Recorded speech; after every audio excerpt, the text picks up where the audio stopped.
most of the guys that I'm working with are all older than me. I felt like I had to like toughen myself up. I feel like a lot of men sometimes can make women feel like they're one of many options. I could have 1, 2, 3, 4, 5 people outside the door, but I don't, because that's not me. I'm responsible for my own happiness. I feel like every hit I've had has been me like saving a woman from her ex. Good love, healthy love, toxic love, like what kind of love are you talking about in that particular song that stands out to you? Once I'd healed from that, I could actually, you know, look back onto who I was whilst being in that relationship and just be very vulnerable with it because I was ready to speak about it. And that's like about very ugly love. I've made like a little friendship group from a Mabel tour that I did like 4 years ago now maybe. And they still come to my shows now. They help me more than I help them. I feel like I still have so much to prove. I think my thing has always been, everyone has that thing that they have to prove, right? I'm a writer, and can I be an artist? And I've always wanted to be an artist. People don't know I started off as an artist, but I was told at the time, Black women don't really belong in front of the camera.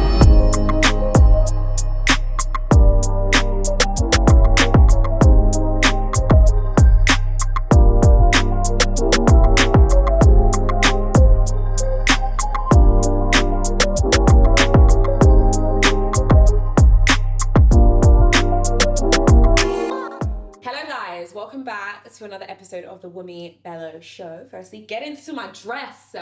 It's so gorgeous. But anyway, I know we're in a new location yet again. Where is she going? Only God knows. But it's all for good reasons. Follow me here as I kind of break this down to you. So I know we all have various stages in life when we go through things, whether it's we're in love, we're falling out of love, we're breaking up, we're in toxic relationships, we're in no relationship, and we're just lonely as heck. You know, it happens to all of us. But the one thing, for me anyway, that's kind of always helped me through those periods has been R&B, a good old rhythm and blues. Like you just can't go wrong, because the beauty in R&B is that it has a way of like expressing all the various emotions that you feel in a song. Like you can find a song that will let you know why your heart is broken. It feels like it's about to burn. Like you'll find a song that will be able to express to you why you love this man so deeply and why you want to protect him and do more for him, etc. So R&B has always been the core of helping a lot of people through hard times, hard situations.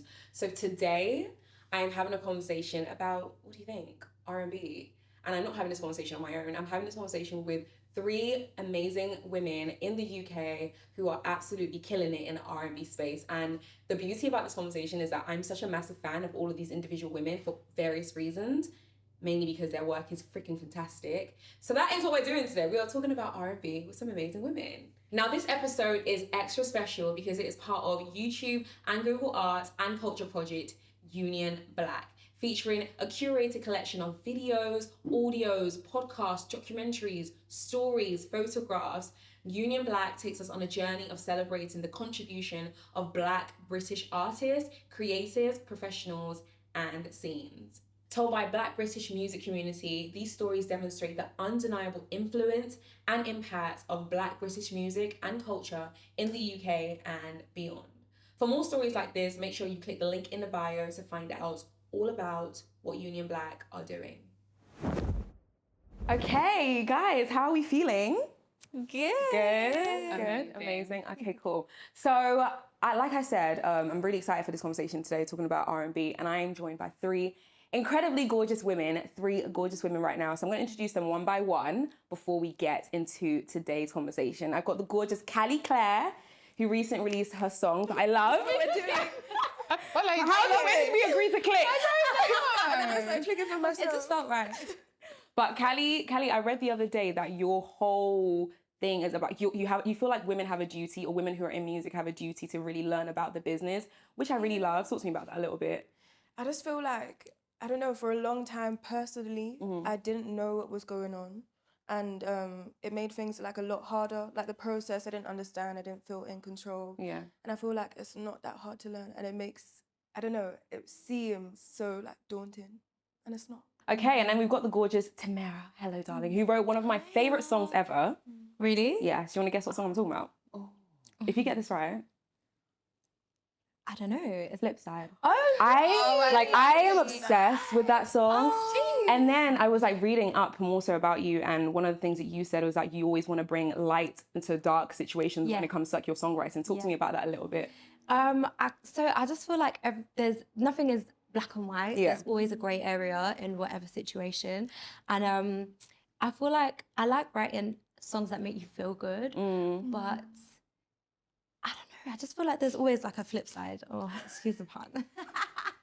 There's always a flip side in To it, every and situation. it's just like that's real life. You know Yeah. what I mean? Not everything is like happy, and not everything's sad. So Yeah. I like to just like shed light on both situations whenever I'm talking about the song. You know, a little bit of like nitty gritty, a little bit of like over romanticizing everything. Yeah, you know? I love that. Yeah. And then we've got the gorgeous Kamille in the building too, who I've literally been obsessed with for like, I don't even know how long. I've been like, Kamille. I'm like, girl, hello. Mutual obsession. Mutual. And Kamille really recently dropped her song Option, which features you, and it also features another UK artist, Bello, which is going off right now. I can't believe how well it's doing, to be honest with you. I'm just like happy that it's a celebration of R&B girls. Yeah. And the fact that it was written, produced, mixed, mastered all by women. I'm like, I'm here for that. So I love that. And I think you also said that one of your biggest things is to be able to like write music for women. yeah, I always write music for women. I feel like every hit I've had has been me like saving a woman from her ex. To be honest with you. And I love that for us, and I'll keep doing it our way. Period. I love it. So talk to me about your first moment, your first encounter with R&B. I actually think a lot of my musical influences come through my big sister. She's 5 years older than me, so I was always kind of like pushing ahead of music that I probably shouldn't have been listening to at that age. But for me, it was when Missy Elliott brought through Nicole Ray. I don't know if anyone remembers Nicole Ray. She's like one of the greatest R&B singers of all time. Yeah. And like 702, and she was doing all these amazing like hip hop songs with R&B singers, and obviously Aaliyah, of course. But that was when I started to really go, this is sick. Like this isn't R&B that I thought was R&B. And I really started thinking that's something that I wanted to do. What about you guys? I think for me, it was my mum had like this huge collection of CDs in her bedroom that she just never touched.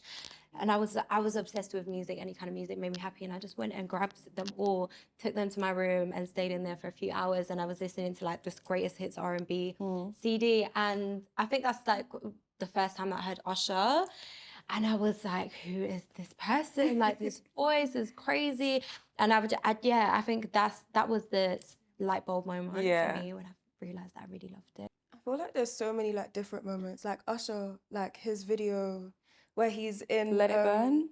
Yeah. And the palm trees. Yeah. Like that Yeah. literally is what I picture when like people say R&B. Yeah. And then like sonically, probably like the ad-libs and like Jodeci songs that my mom used to play.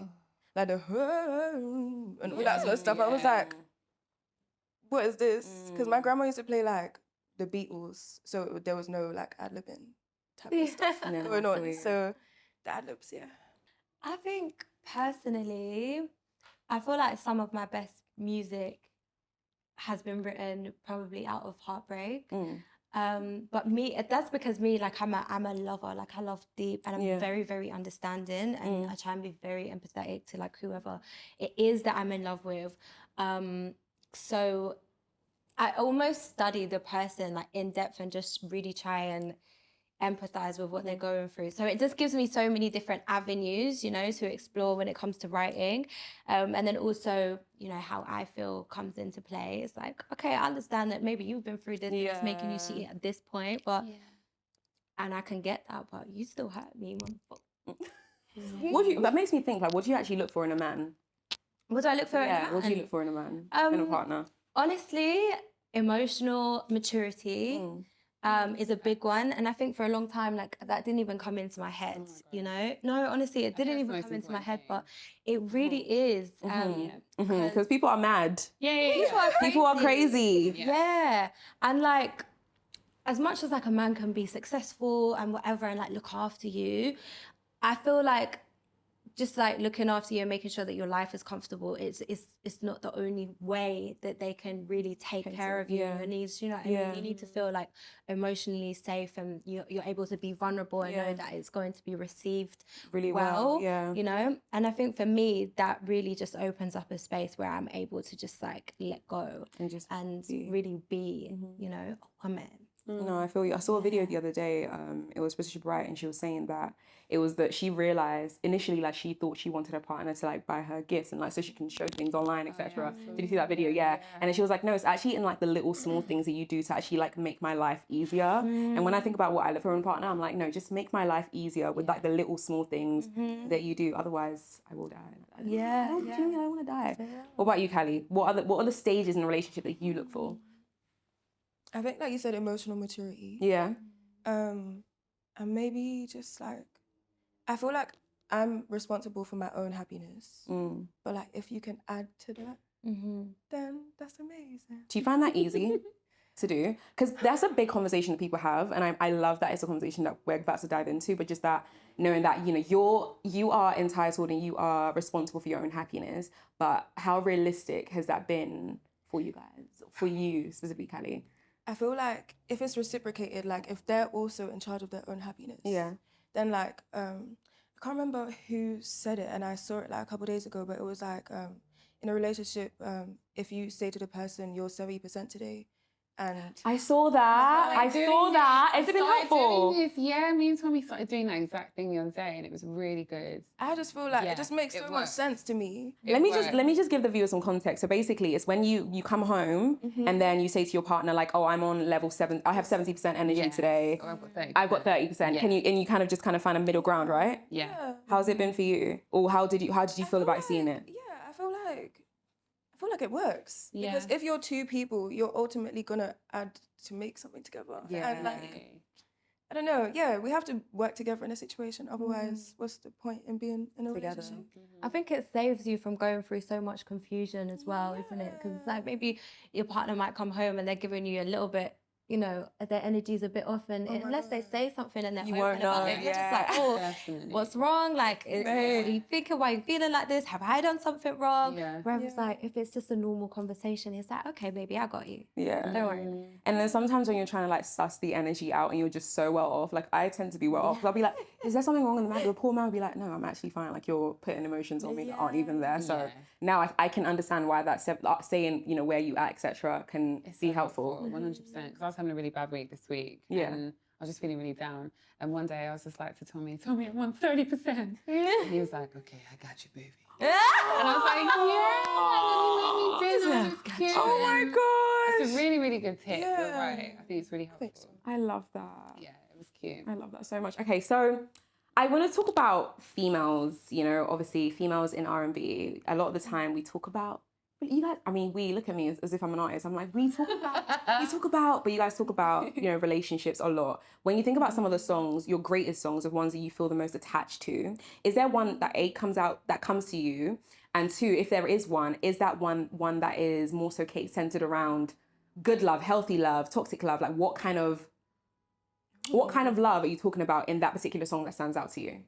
Ooh, I think right now for me, I'd say probably Options, just because it's a song that means a lot to me for my own career personally as an artist, and obviously collaborating with incredible women like you, Bill.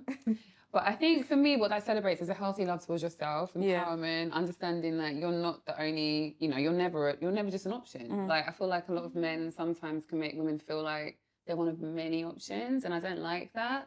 And I think it's just about women getting back into their own empowerment bag and being like, listen, if I wanted to, not that I do, if I wanted to, I could have 1, 2, 3, 4, 5 people outside the door, but I don't, because that's not me. Yeah. That's basically what the song's all about. So it's just about, I love empowering women. I think that's the one thing through R&B that has happened over the course of time with music is empowerment, making women feel heard, seen, understood, appreciated. And that's what I think is down to us to continue to do that. Probably for me, there's 2 songs. Yeah. And they both serve like completely different purposes, both from different versions of me. So I think the first one is like Wickedest, where that one came from like, I just left like a relationship from the trenches, and I'd been through like the lockdown, moved back with my mum at my mum's home, and just spent that whole time with my family, which was really beautiful because I was able to actually heal and like purge all of these horrible emotions. And after that, a little bit of context, when I got into the relationship, I was a teenager. When I left, I was in my 20s. Wow. So I'd become like a woman at this point, right? So by this time, lockdown was starting to like ease, and I'm like, I'm single, I'm a woman, I'm beautiful, I'm free. Like I was very much so in that like, I'm stepping into my She said womanhood, freedom. you know? Yeah, and so that's where like the wickedest song came from, because I just felt like all types of amazing things, and I felt very flirty and whatever. And then the other song is Diversions, which was like, once I'd healed from that, I could actually, you know, look back onto who I was whilst being in that relationship, and just be very vulnerable with it, because I was ready to speak about it. And that's like about very ugly love, you know, and kind of being in a space where you know that it's bad, it's terrible for you, but not really, you know, having like the self-awareness or the strength to like pull yourself out of it. So I think, yeah, both of those songs, opposite sides of the spectrum, but yeah.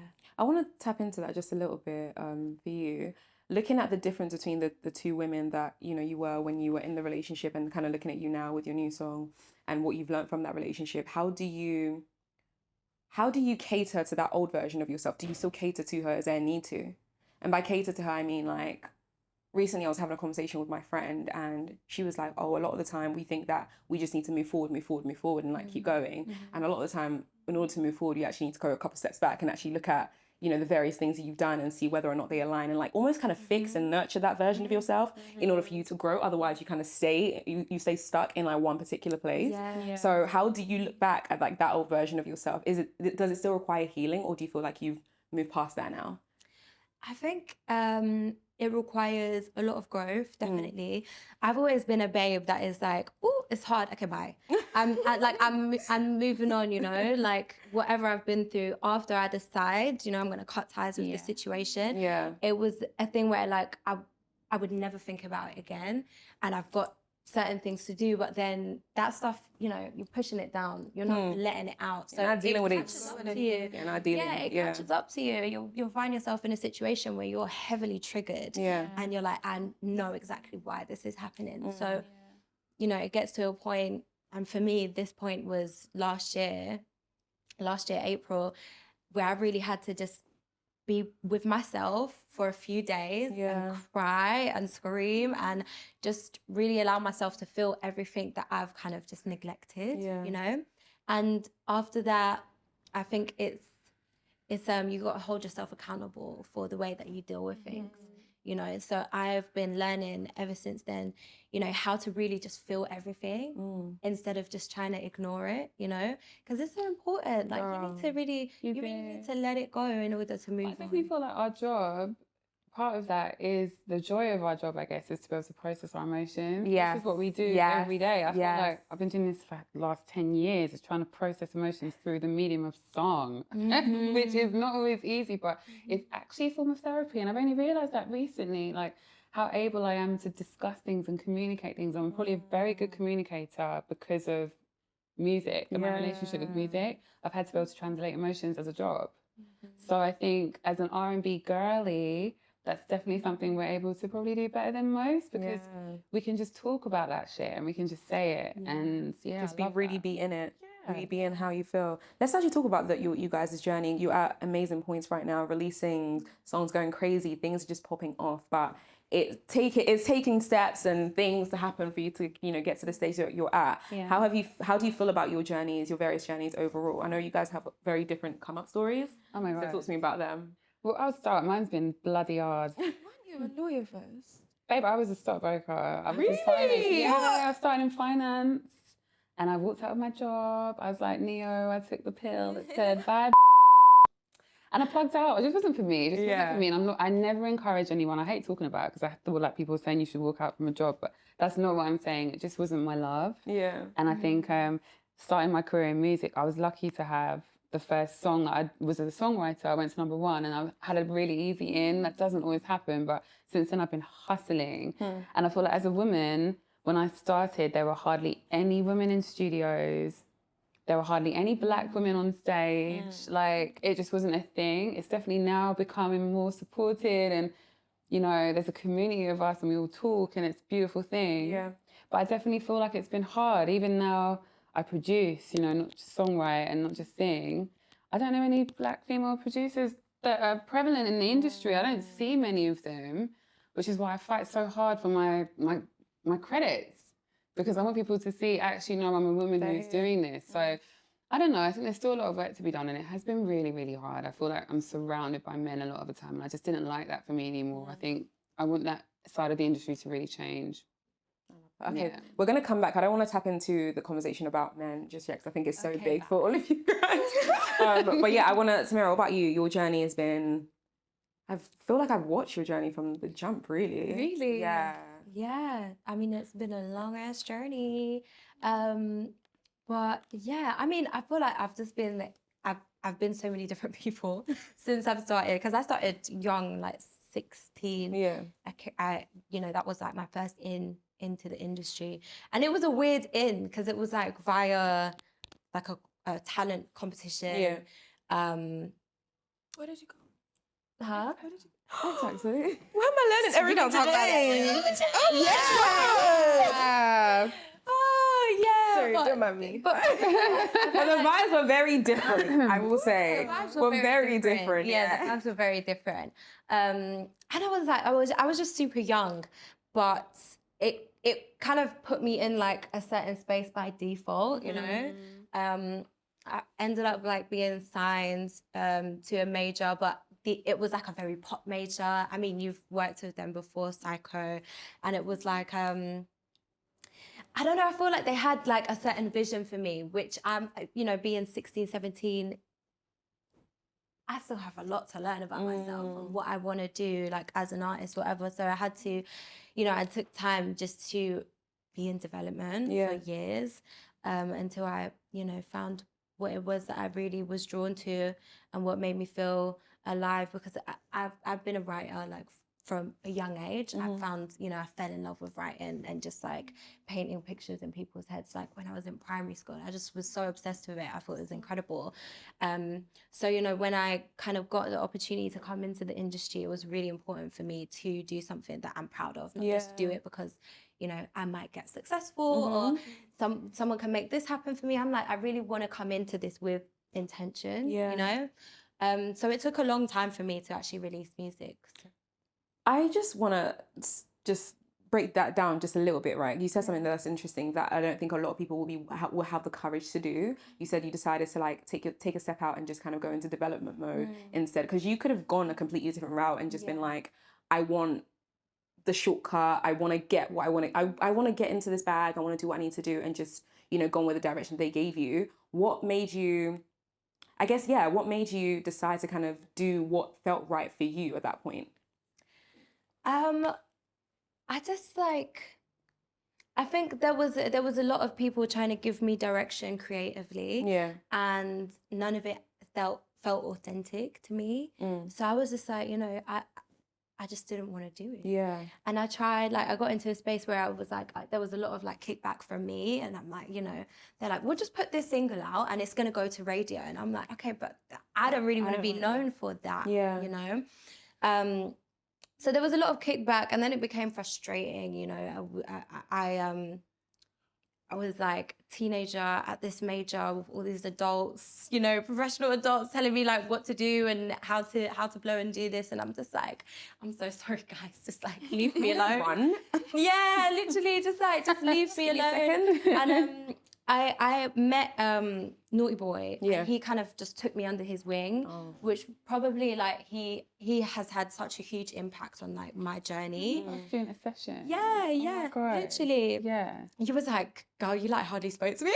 But it's because I was in that space of like, please no one tell me what to do. I just need to like just figure this out, you know. It was not like from bad intent at all. I was just a bit like, yeah, I get it. I need to be covered right now. Covered. But yeah, he had a really big impact on me, because he was just like, come into the studio, like come and meet everybody. I want you to, you know, I'm gonna deck your first album, and I want you to really just be free and explore and just figure out what it is that you want to do. And he gave me that space, and it was the first time that I experienced that. So it meant a lot for me, and we made like basically a whole project that we loved. And we're like, okay, we're going to go and sit with the label. We're going to play it to them, and this is going to be the album. And we went and played it to them. This is after about 3 years of being with the label. And they kind of like were sitting there. They didn't really say anything, but they were nodding their heads. And I'm like, oh my gosh, like this is good. This is a good sign. And after we'd finished playing it, they were like, it's good, but, you know, this isn't going to chart on the radio. And I said, I can't do this anymore. Leave me alone, you know. Leave me alone. Like, I can't do this anymore. But it was really damaging because at that point, I didn't know that I could get out of the label. So I started going to the studio with their voices in my head the whole time. And I'm like, let me just try whatever they're doing. Felt a little bit depleted. And that made me even more depressed than I was before. It was the worst. Yeah. But then I found out I could leave. I went to sit with my lawyer and she was like, there's an option for you to leave. I said, Oh my God. no, Get me there. Get me out now, literally now. And yeah, then I was out of that situation, like met my amazing manager, just like started afresh, went in the studio, started afresh. Like I was writing from like 6 to 6. Countless songs, you know, and it was like a whole weight off of my shoulders and it just felt so good. Yeah, until like I finally made like the song that I was like, this is it. Like I found a lane, I love it, I'm proud, and like I've done it, you know, with the people that I've chosen instead of these people that have been given to me, you know, that don't really have my best intentions. So it's like, yeah, bloody long journey, but I'm just so happy that it went the way it did.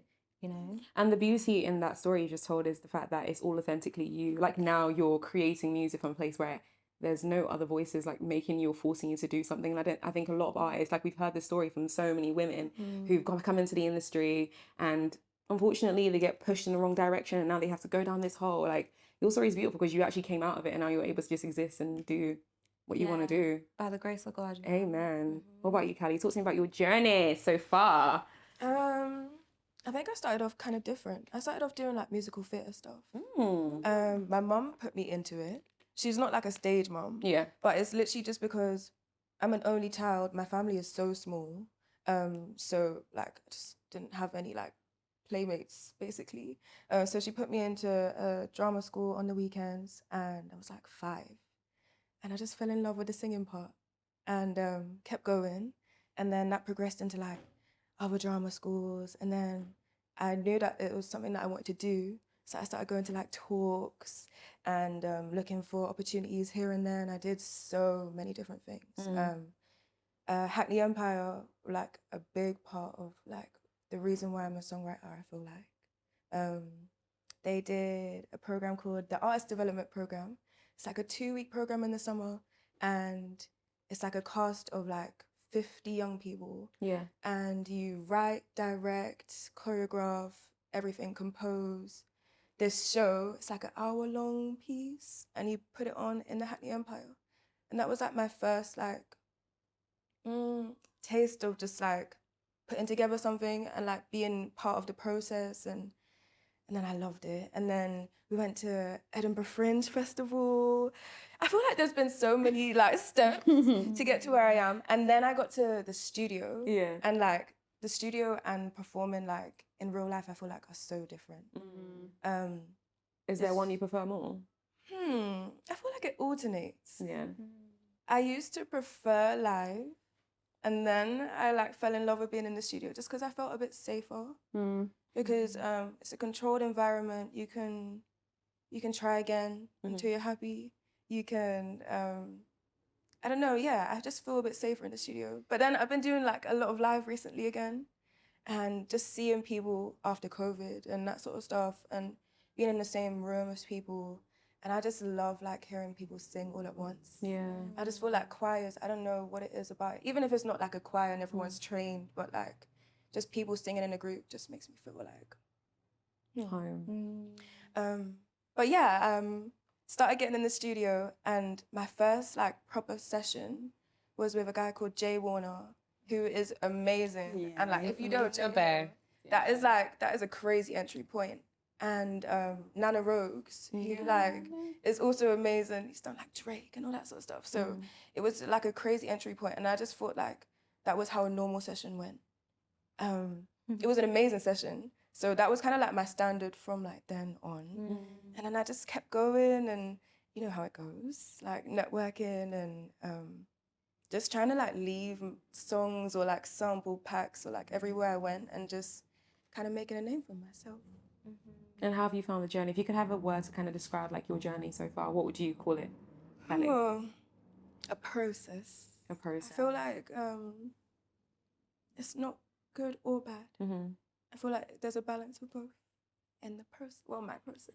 Callie, I swear you talk as if you're singing. It's so beautiful. I was gonna say, I'm like, you're like, it's like a I feel so relaxed. I said, damn, really? God. No, I was like, is she singing? Is she talking? It's lovely. Oh my God. I want to talk about the industry in a little bit more depth. I know you've mentioned before, Kamille, that it's obviously a very male-dominated industry, and something that you care about is ensuring that you have women at the forefront and in as many moments as you can. And like your song Options, female empowerment, we love it. Yeah. So talk to me about that for all of you guys. How has it been kind of being a part of an industry that is so heavily male-dominated? Has it been challenging? Has it been easy? Has it not been something that you've had to deal with at all? I did therapy.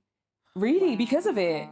That's a lot. Wow. I get it. Just being triggered every day and like not having like a father figure. I feel like I'm just giving a therapy session right now. No, but like not having a father figure in my life when I was Yeah. growing up. And then just being constantly surrounded by like authority in men was like very triggering. So yeah, I just kind of took it upon myself to just kind of like unpack it a little bit so that it was just easier every day. But yeah, it's a lot.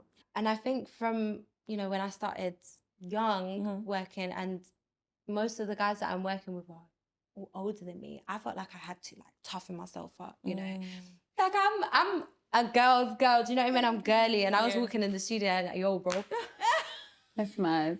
Do you know what I mean? Not yo, bro. No, for real though. Like I'm like, yo, bro. She said yo, bro. Don't actually kill me. And you're good, yeah. Spudding everyone, like, and that's not me, but like I feel like, I don't want to paint like all men with the same brush, but like you hear some horror stories, from women in music, because it is such like a male-dominated industry, and I felt like I needed to protect myself from any possibilities of that happening. Yeah. So I felt like the best way for me to do that is like to become like them. Do you know what I mean? I just had to harden my exterior a little bit, which is like not fun.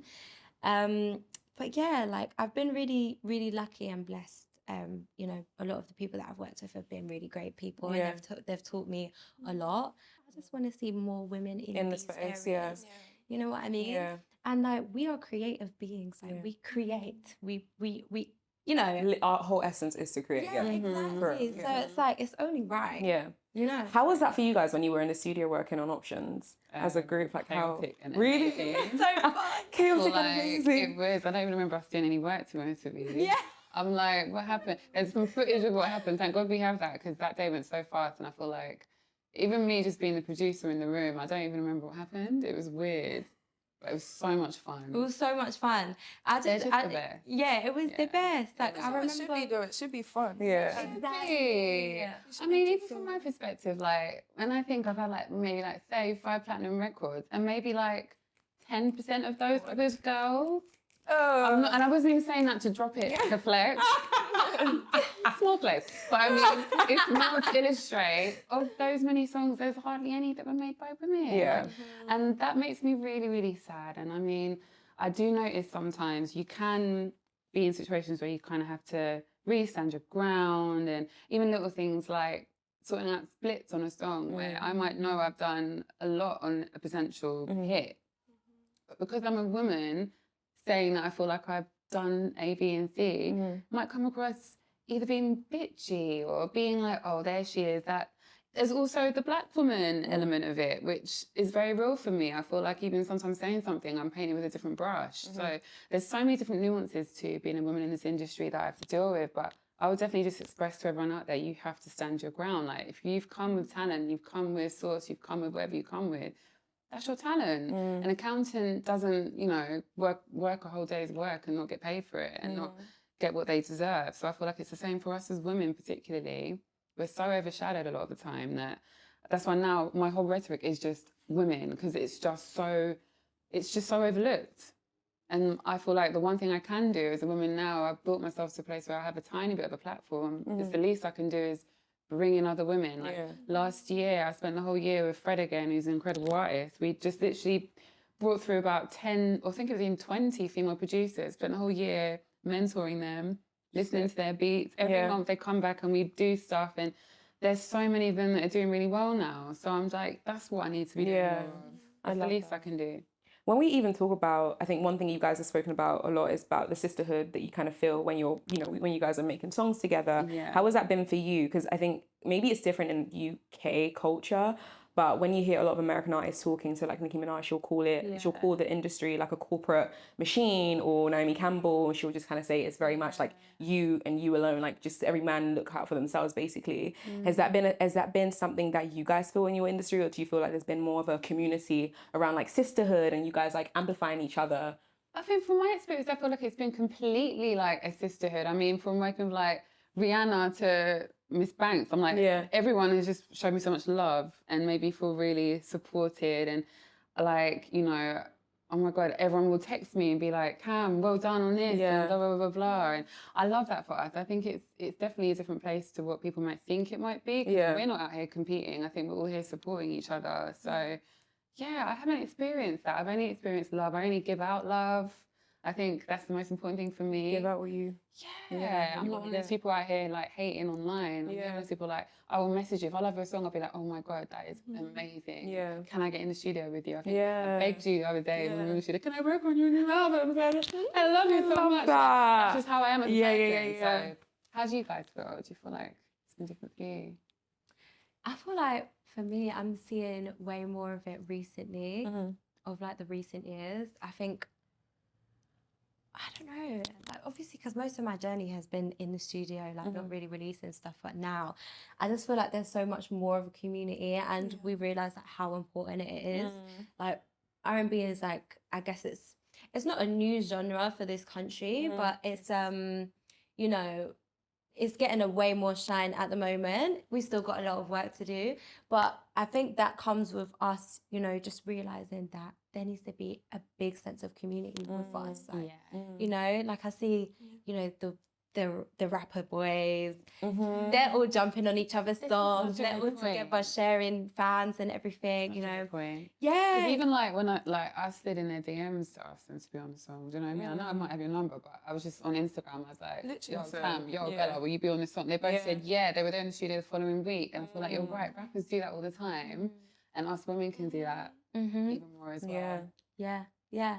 It's just gonna make our community thrive bigger. You know? Yeah. It's gonna make it thrive. Everyone's gonna have like a safe space, you know that we're all being supported. Look, I'm gonna put you here, you're gonna put me here. You know, it's just like, it's really nice. I love the way it's happening. The listeners want to hear that. I think they want to hear. They go crazy when there's collaboration. They go crazy. Yeah. I feel like it's really important, but like for selfish reasons. I feel like I need the support or like the interaction more than people know. Like just understanding that like we're all human beings, and like sometimes I isolate myself a lot, and that's not good, because I start to feel like I'm the only one experiencing these things. And I feel like when I'm vulnerable, and I have a conversation with someone, or like after a live show, I go outside I literally like, I've made like a little friendship group from a Mabel tour that I did like 4 years ago now, maybe.